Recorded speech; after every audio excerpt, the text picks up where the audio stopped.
Hello students, इस video के अंदर हम लोग डिस्कस करेंगे हाइपर कैलीमिया के बारे में।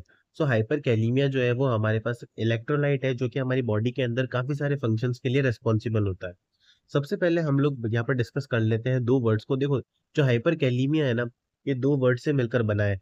एक तो है हमारे पास हाइपर और सेकंड हमारे पास है कैलीमिया। जो हाइपर वर्ड है उसका मतलब होता है इंक्रीज, ठीक है, यानी कि हाई। और जो वर्ड है कैलीमिया वो रिप्रेजेंट करता है पोटेशियम को। हमारी बॉडी के अंदर जो ब्लड होता है ना, वहां पर जो सीरम पोटेशियम होता है, उसका जब लेवल इंक्रीज हो जाता है ना, उसको हम लोग बोलते हैं हाइपर कैलीमिया।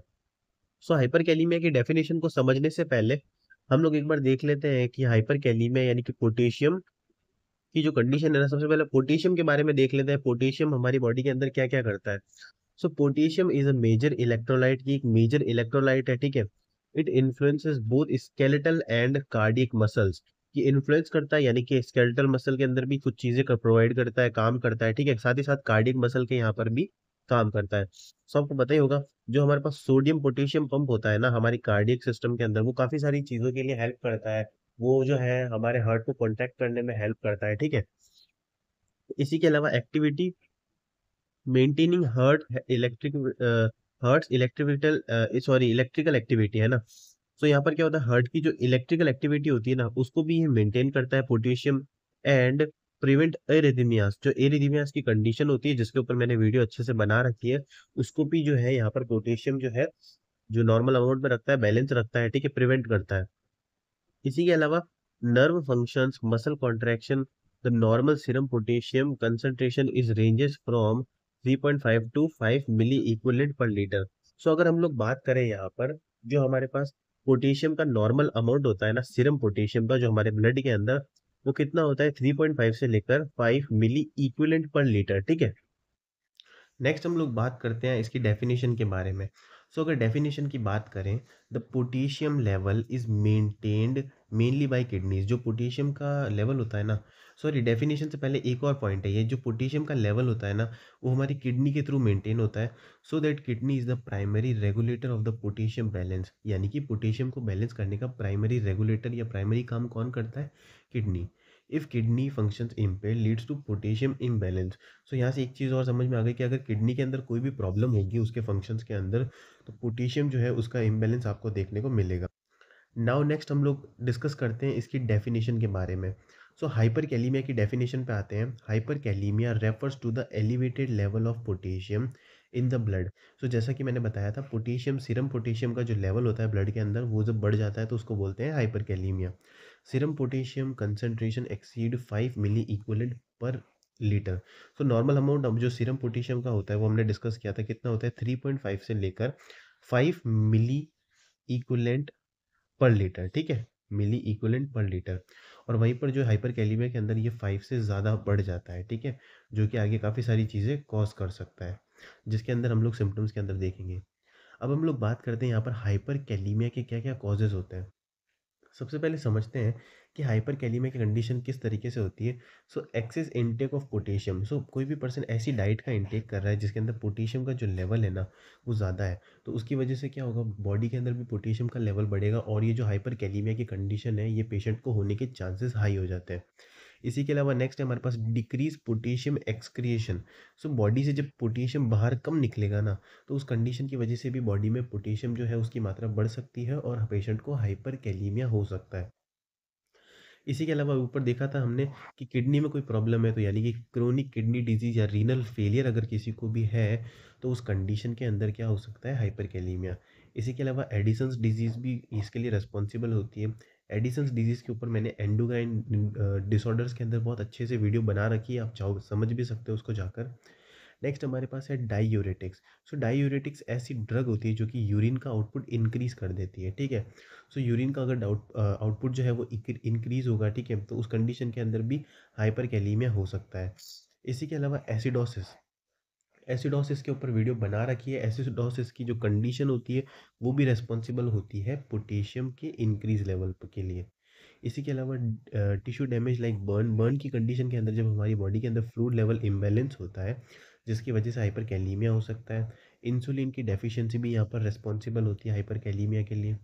नेक्स्ट कुछ और हमारे पास सिम्टम्स है, कुछ ऐसी मेडिकेशंस भी होती है जैसे कि certain drugs like potassium sparing diuretics, यानी कि पोटेशियम स्पेरिंग डायूरेटिक्स करके जो ड्रग्स होती है ना, वो जो कैटेगरी होती है ड्रग्स की, वो यहाँ पर रिस्पॉन्सिबल होती है। इसी के साथ साथ A C E inhibitors can increase potassium level, और इसी के अलावा ए सी ई इनहिबिटर्स जो होते हैं हमारे पास, ठीक है, वो भी यहाँ पर क्या है, रिस्पॉन्सिबल होते हैं पोटेशियम के लेवल को इंक्रीज करने के लिए। इसी के अलावा नेक्स्ट हमारे पास है डाइटरी इंटेक। सो पेशेंट के डाइटरी इंटेक के बारे में बात करें तो excessive intake of protein rich, sorry potassium rich foods, ऐसे फूड्स को इस्तेमाल करना या इस ज़्यादा खाना जिसके अंदर पोटेशियम की मात्रा ज़्यादा हो, वो भी यहाँ पर हाइपर कैलीमिया कॉज कर सकती है। इसी के अलावा adrenal insufficiency Edison's disease can affect the person, can affect potassium regulation. So potassium regulation के अंदर एडिसन्स डिजीज भी यहाँ पर रेस्पॉन्सिबल होती है। इसी के अलावा हीमोलाइज यानी कि डिस्ट्रक्शन ऑफ आरबीसी, इसकी वजह से जो है आपको hyper calcaemia, sorry hyper kalaemia देखने को मिल सकता है। साथ ही साथ डिहाइड्रेशन भी इसके लिए रिस्पॉन्सिबल है। नेक्स्ट हम लोग डिस्कस करेंगे साइन एंड सिम्टम्स के बारे में, यानी कि हाइपर कैलीमिया की कंडीशन के अंदर जब सीरम पोटेशियम का जो लेवल है वो इंक्रीज हो जाएगा ब्लड के अंदर, तो उस कंडीशन में क्या क्या सिम्टम्स देखने को मिलेंगे। सबसे पहले हमारे पास है मसल वीकनेस, ठीक है, यानी कि पेशेंट की मसल के अंदर वीकनेस आपको देखने को मिल सकती है। फटीक देखने को मिल सकता है, यानी कि वही एक ही बात है, वीकनेस या कह लो या फटीक कह लो, ठीक है। इसी के अलावा कुछ कार्डियोवैस्कुलर सिम्टम्स भी देखने को मिलेंगे, ठीक है, यानी कि हमारे हार्ट से रिलेटेड कुछ कंडीशंस देखने को मिलेगी, जैसे कि पाल्पिटेशंस, एरिथमियास आपको देखने को मिलेंगे, ब्रेडिकार्डिया देखने को मिलेगा, ठीक है। ब्रेडिकार्डिया के अंदर क्या होता है, ब्रेडिकार्डिया के अंदर जो हमारी हार्ट रेट होती है वो जो है डिक्रीज हो जाती है, ठीक है। इसी के अलावा वीक पल्स और कार्डियक अरेस्ट भी इस कंडीशन के अंदर आपको देखने को मिल सकता है। इसी के अलावा बात करेंगे अगर हम लोग ईसीजी के बारे में, सो इस कंडीशन के अंदर हम लोग ईसीजी जो है वो करते हैं बेसिकली। सो उसके अंदर जो ईसीजी के अंदर, अगर मैंने अलग से एक वीडियो बना रखी है, आप जाकर देख भी सकते हो। अगर मैं आपको यहाँ पर बताऊँ तो आपको पता होगा उसके अंदर क्यू आर एस टी जो सेगमेंट होता है ना, पी टी वेव्स वगैरह, तो उसके अंदर जो फ्लैट पी वेव देखने को मिलेगी, ठीक है। इस चीज़ को अगर आपको अच्छे से समझना है तो ईसीजी वाली वीडियो मैं बना दूंगा, अच्छे से अपलोड कर दूंगा, आप जाकर देख सकते हो, आपको और अच्छे से समझ में आ जाएगा। अगर देखो, अगर आपने ईसीजी पढ़ रखा है तो आपको पता होगा कि पी वेव होती है, ठीक है। तो यहाँ पर क्या होगा ना, इस कंडीशन के अंदर, हाइपर कैलीमिया की कंडीशन के अंदर क्या होगा, फ्लैट पी वेव्स आपको देखने को मिलेगी, ठीक है।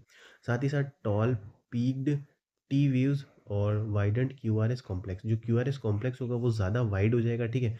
जनरली तो पास पास में होते हैं इस तरीके से, पर इस कंडीशन के अंदर क्या होगा, वो कुछ वाइड आपको देखने को उनके अंदर एक वाइडनेस आ जाएगी, ठीक है, जो कि रिप्रेजेंट करती है किसको, इंक्रीज पोटेशियम लेवल को, ठीक है, यानी कि हाइपर कैलीमिया को। साथ ही साथ हमारे पास प्रोलोंग्ड पीआर इंटरवल आपको देखने को मिलेगा, ठीक है। प्रोलोंग्ड पीआर इंटरवल भी आपको देखने को मिलेगा इस कंडीशन के अंदर। इसी के अलावा नेक्स्ट हम लोग बात करें और साइन एंड सिम्टम्स क्या क्या देखने को मिलेंगे। सो हमारे पास वीकनेस पेशेंट को रहेगी, पैरालिसिस भी हो सकता है यहाँ पर, ठीक है, स्पेशली लेग्स के अंदर हाई ज़्यादा चांसेस रहते हैं। इसी के अलावा कार्डियक एरिथमिया भी आपको देखने को मिल सकता है, फटीग भी देखने को मिल सकता है, जनरलाइज्ड वीकनेस और टायर्डनेस भी यहाँ पर देखने को मिलेगी। साथ ही साथ नौशिया और वॉमिटिंग भी कुछ कुछ केसेस के अंदर पेशेंट के अंदर देखने को मिलता है, ठीक है। सो ये सारे हमारे पास कुछ साइन एंड सिम्टम्स थे जो कि हाइपर कैलीमिया की कंडीशन के अंदर कॉमन होते हैं। अब हम लोग बात कर लेते हैं इसके डायग्नोसिस के बारे में। सो डायग्नोसिस बेसिकली क्या होता है कि किसी भी डिजीज़ को, किसी भी कंडीशन को कैसे हम लोग आइडेंटिफाई करते हैं, कैसे कौन से टेस्ट करवाते हैं, वो सारी चीज़ें डायग्नोसिस में आती है, ठीक है। सो सबसे पहले हमारे पास है सीरम पोटेशियम लेवल, यानी कि सीरम पोटेशियम लेवल की अगर हम लोग बात करें, so elevated level of confirm hyperkalemia. तो सीरम पोटेशियम लेवल जो होता है अगर ब्लड के अंदर इंक्रीज देखने को मिलेगा तो वो आइडेंटिफाई करवा देगा कि पेशेंट को जो है हाइपर कैलीमिया की कंडीशन है, ठीक है। इसी के अलावा इकोकार्डियोग्राम के अंदर ईसीजी के अंदर इकोकार्डियोग्राफी के अंदर क्या क्या चेंजेस आएंगे वो मैंने आपको ऊपर बता दिए थे, ठीक है। इसी के अलावा रीनल फंक्शंस भी यहाँ पर रिस्पॉन्सिबल होते हैं किडनी के फंक्शंस को एनालाइज करने के लिए। साथ ही साथ जो है एलएफटी, एलएफटी का मतलब होता है लीवर फंक्शन टेस्ट, जो लीवर फंक्शन टेस्ट है वो भी यहाँ पर करवाया जाता है, और कंप्लीट ब्लड काउंट टेस्ट भी यहाँ पर करवाया जाता है, ठीक है। सो ये सारे टेस्ट जो होते हैं हमारे हेल्प करते हैं डायग्नोसिस में। नेक्स्ट डिस्कस कर लेते हैं मैनेजमेंट के बारे में, या फिर जिसको आप लोग बोल सकते हो ट्रीटमेंट के बारे में, ठीक है, कि इस कंडीशन के अंदर क्या क्या ट्रीटमेंट होता है। सबसे पहले तो हमारे पास आईवी फ्लूइड्स यानी कि कैल्शियम ग्लूकोनेट जो होता है यहाँ पर इस्तेमाल किया जाता है।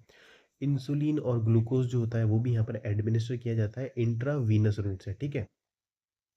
सोडियम बाइकार्बोनेट दी जाती है पेशेंट को। सोडियम बाइकार्बोनेट यहाँ पर क्या करती है, pH of the blood increase. Sodium bicarbonate से क्या होता है, जो ब्लड की पीएच होती है ना, वो इंक्रीज होती है। Promoting potassium shift into cells, जो कि पोटेशियम का शिफ्ट सेल्स के अंदर जो है बढ़ाती है, ठीक है। इसी के अलावा डायूरेटिक्स भी दी जाती है, इनहेंस पोटेशियम एक्सक्रिएशन। सो डायूरेटिक्स क्या होती है ना, हमारी यूरिन आउटपुट को बढ़ाती है। सो यूरिन के साथ साथ बॉडी में से पोटेशियम भी निकलेगा, तो हाइपरकैलेमिया की कंडीशन जो है वो रिलीफ उसके अंदर देखने को मिलेगा, ठीक है। कैसे, डायूरेटिक्स है। अगर डायूरेटिक्स के बारे में समझना चाहते हो तो आप डायूरेटिक्स की वीडियो भी देख सकते हो, फार्मेकोलॉजी के अंदर ड्रग्स होती है बेसिकली डायूरेटिक्स, ठीक है, जो कि बॉडी के अंदर यूरिन का आउटपुट इंक्रीज कर देती है। इसी के अलावा डायलिसिस, आपको पता होगा डायलिसिस पे मैंने वीडियो बना रखी है, जाकर देखो, ये सारी चीज़ें बहुत इंपॉर्टेंट है। डायलिसिस में बेसिकली क्या करते हैं, in severe case with kidney function.